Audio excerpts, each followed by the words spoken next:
Hello everyone, it's Sandra and I'm checking in on my outdoor converted sandbox paddling pool into a worm bin Gilligan.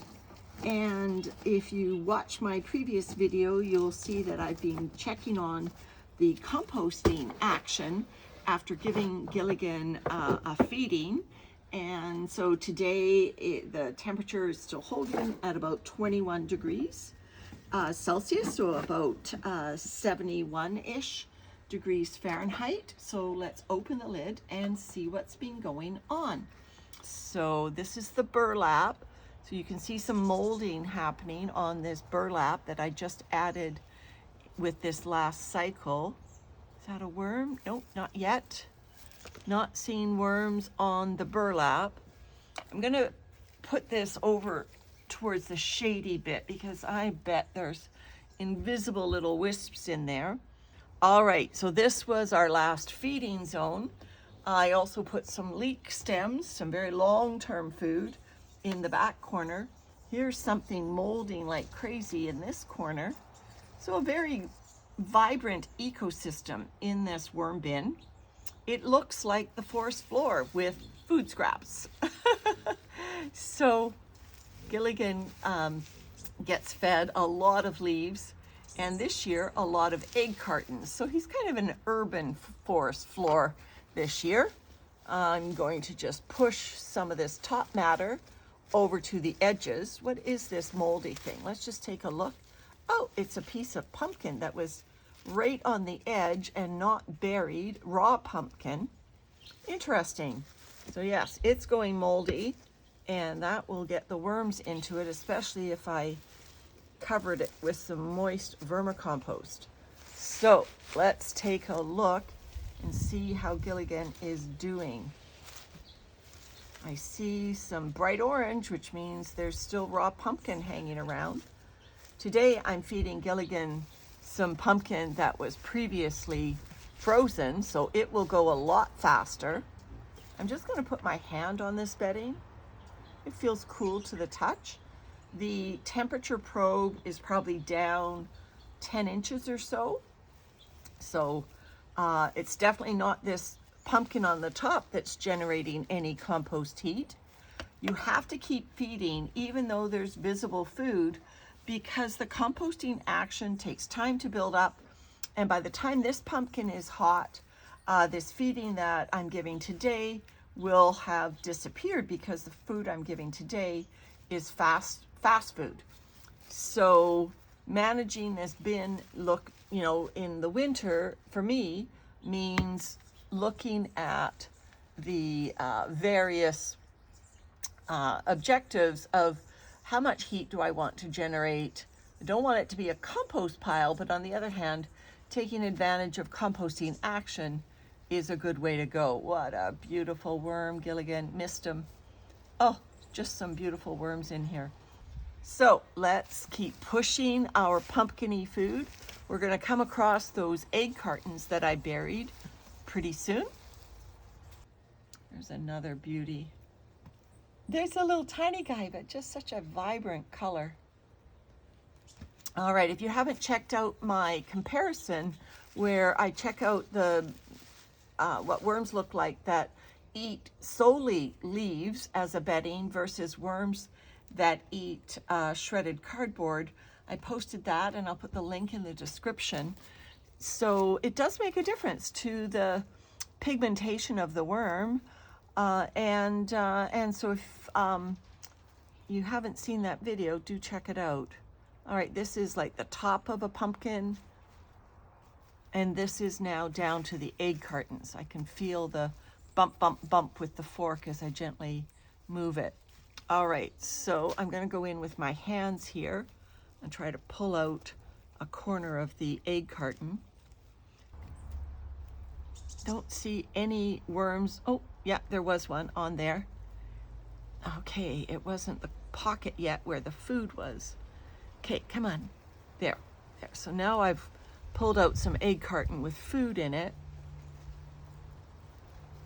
And, oh, my fingers are not doing well today, folks. Sorry.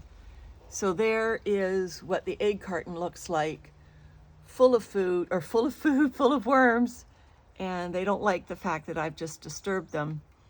But there they go. So, you know, obviously this was a 12 by 12 egg carton, so every pocket, I would imagine, looks like this.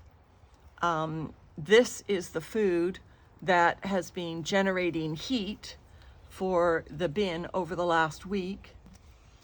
So good job, Gilligan. You've done it. Continue to do it. Continue to eat away. I want all these egg cartons, of course, to be gone. But first, before today's feeding goes in, I'm going to have to top dress him with some leaves. So these shredded leaves, Landon's done a fabulous job. Look at how fine they are. And so Gilligan will just go through these in no time flat. This is not leaf mold, but this is the material that Landon's been putting in our giant mattress bags and other containers to make leaf molds. So we're hoping, we know that's going to greatly speed up our leaf mold, and the worms will love it.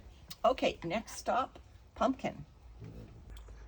It almost would be safer to put this on frozen because you can see the sticky mess that this is creating. Good thing I've got a towel over the handlebars of my scooter. Pumpkin just releases an unbelievable amount of moisture when it's being frozen and then defrosted. I just didn't want to put a frozen chunk of pumpkin out here. All right, so dribbling this tray of pumpkin then through Gilligan. There we go. It's probably not enough food. If that was the only food I was feeding these worms, there's 7,000 and counting worms in this system. But knowing that there is still other pumpkin in there, I'm confident. I will just have to keep checking on Gilligan, because even though this is an outdoor worm bin, this outdoor worm bin is coasting along at 25, well, let's say 21 to 28 degrees Celsius, or, you know, 65 to 80 degrees Fahrenheit. And so even though it's outdoors, these worms are being treated to some nice warm temperatures because of the seed heating mat we have in combination with the composting action of this food. All right, so Gilligan, more leaves. Now that pureed pumpkin also had eggshell powder in it. Sorry for the obstruction of the camera there. I've just dumped the remaining tub of shredded leaves right on top of Gilligan. He's got his humpback. Yeah, that's incredible. All right, so that's our check-in on Gilligan today. If you ever want to do this type of a bin, oh, look at that beautiful worm in the burlap. If you ever want to do this type of a bin, these sandboxes are free on Facebook Marketplace, or probably any other used platform, goods platform. I paid $20 for this one. So, you know, but I've subsequently seen a load of them just being given away. These are large, plastic containers that they would have no use for. I want to spread the word. Use them as worm bins. They work fabulously. After the lid is on, Gilligan has a giant hump now on his back. I've never seen such a gap all the way around. That's okay. We will watch it over the coming days and see not only how the temperature does, but also the composting down of this material. Haha. All right, bye for now.